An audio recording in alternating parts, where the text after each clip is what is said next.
Tęsime 100 klausimų seriją. Šiandien pamatysite, kaip vienas pelės paspaudimas atskleidžia realų verslo mastą.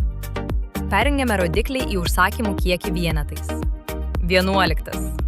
Kuri kategorija yra mūsų neabejotina lyderė?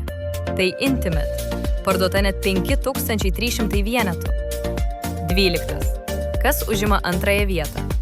Jeans su 5200 pardavimų. 13. Kiek pardavėme maudymosi kategorijoje? Net 4700. 14. Ar marškinėliai vis dar populiarūs? Taip, jų parduota 5000. 15. Kokia situacija su laisvalaikio apranga? Shorts kategorija siekia 4600 vienetų. 16. Kokia kategorija yra pačiame sąrašo gale? Pavyzdžiui, clothing sets su 100 vienetų. 17. Koks milžiniškas skirtumas tarp lyderių ir pabaigos? Lyderiai parduoda net 50 kartų daugiau nei nišinės prekės. 18. Ar tai reiškia, kad logistika dirba tik prie lyderių? Ne, nes visos kategorijos kartu sudaro milžinišką srautą. 19. Kiek iš viso prekių turime suvaldyti?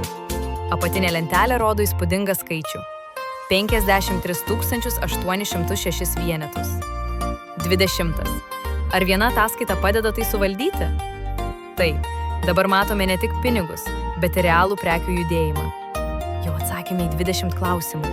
Kitame video žiūrėsime, kurios šalys nusipirko visus šiuos tūkstančius.